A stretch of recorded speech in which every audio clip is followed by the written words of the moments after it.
ओम श्री सद्गुरुवे नमः। गुरुर्ब्रह्मा गुरुर्विष्णुः गुरुर्देवो महेश्वरः गुरुः साक्षात् परं ब्रह्म तस्मै श्री गुरुवे नमः। ओम शांति शांति शांति। प्रणाम भगवान। आज दृग्दृश्य विवेक में परम पूज्य ब्रह्मनिष्ठ महात्मा स्वामी श्री अखंडानंद जी महाराज एक मंत्र के माध्यम से यह जो दृष्टा है और ये जो दृश्य दिखता है, इन दोनों में जो भेद करने वाली बुद्धि है उस बुद्धि की पोल को बताते हैं। कहते हैं कि एक नारायण के सिवाय दूसरी कोई वस्तु नहीं है, आत्मा के सिवाय दूसरी कोई वस्तु नहीं है। अब जितने भी जिज्ञास या ज्ञानी जन हैं यह सब जानते हैं कि आत्मा के सिवाय दूसरी कोई भी वस्तु नहीं है, एकमात्र वही है और वही इस दृश्य के रूप में दिखाई देती है। और कैसे दिखाई देती है तो कल के प्रकरण में बताया गया था कि विवर्त के रूप में। तो यहाँ विवर्त का मतलब क्या हुआ? परिणामी नहीं, यह दृश्य जो है दृष्टा का परिणामी नहीं है, विवर्त है। विवर्त का मतलब ये होता है कि जैसे कुछ का कुछ दिखाई देना। अब जैसे सीपी धूप में रखी हुई है और वो चमक रही है और देखने वाले को ऐसा लगता है कि जैसे कि कोई मोती चमक रहा है और वह उसमें मोती की कल्पना कर लेता है तो सीपी लेकिन प्रतीत हो रही है मोती। इसी तरह यह जो दृष्टा में दृश्य दिख रहा है, यह दृश्य कुछ अन्य नहीं है, यह दृष्टा ही है।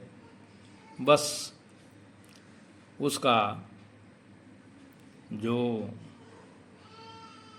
दिखना है विवर्त के रूप में वह दिख रहा है।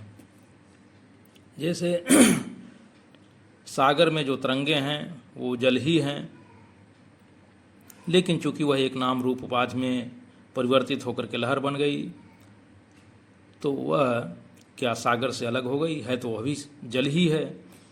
तो ऐसे ही यह दृश्य दृष्टा में दिखता है।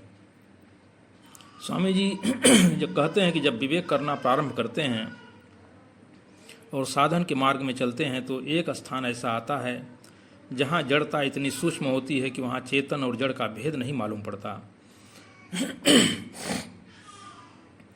जब हम विचार करते हैं, साधन के मार्ग में चलते हैं और जब हम विवेक करते करते जब ऐसी सूक्ष्म स्थान पर पहुंचते हैं, जितने भी ये दृश्य वस्तुएं हैं सबका हमने अपवाद कर दिया।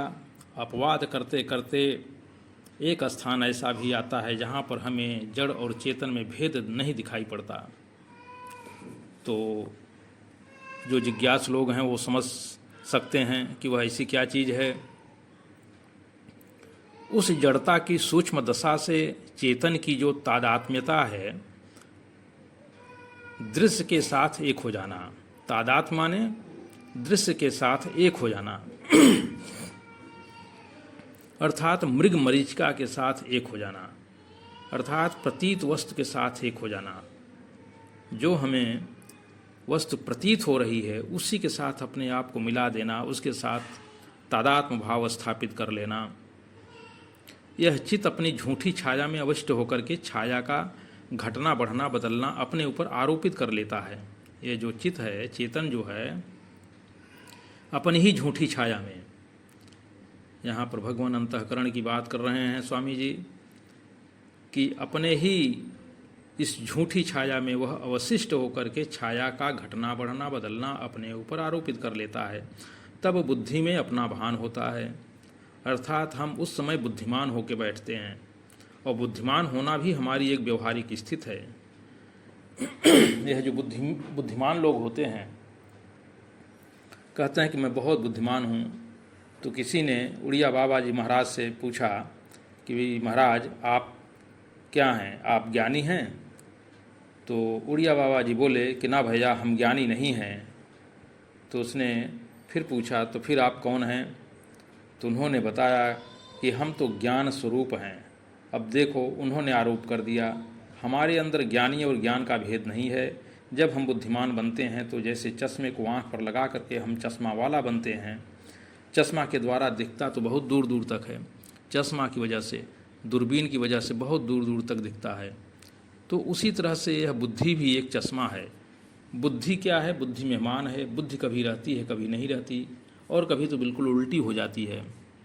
अपनी बुद्धि हित और अहित के विवेक में कभी ऐसी उल्टी हो जाती है कि यदि वैद्य बताए कि ये चीज़ खाओ या खानी चाहिए तो नुकसान नहीं करेगी, लेकिन फिर भी हम देखते हैं कि यह जो बुद्धि है वह नहीं मानती। अब अमुक चीज़ खाने पर लाभ होता है, वैद्य ने बताया कि अमुक चीज़ खाओगे तो लाभ होगा, वह खाया तो लाभ हुआ, देखा कि उस चीज़ के खाने में लाभ का अन्वय है, और जब नहीं खाते हैं तो लाभ नहीं होता, तो व्यतिरेक हो गया।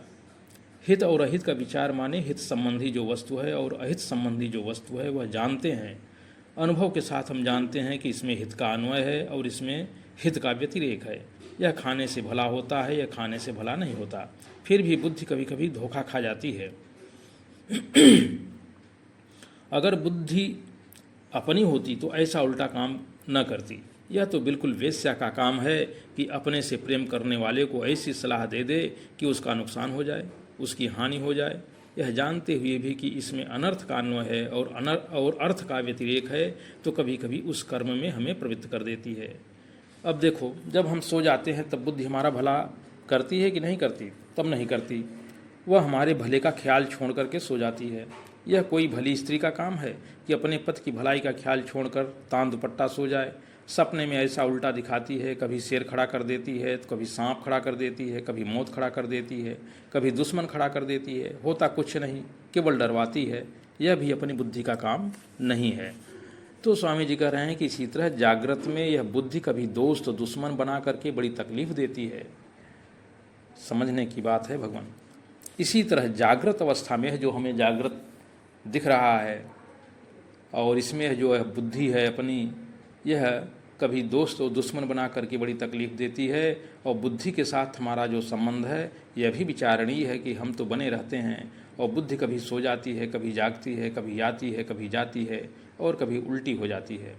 अतः इस बुद्धि के बारे में भी विचार और विवेक करने की ज़रूरत है। अब इस बुद्धि के दो रूप हैं, तो भगवान अब इसको हम अगले प्रकरण में लेंगे। इसको यहीं समाप्त करते हैं। प्रणाम भगवान।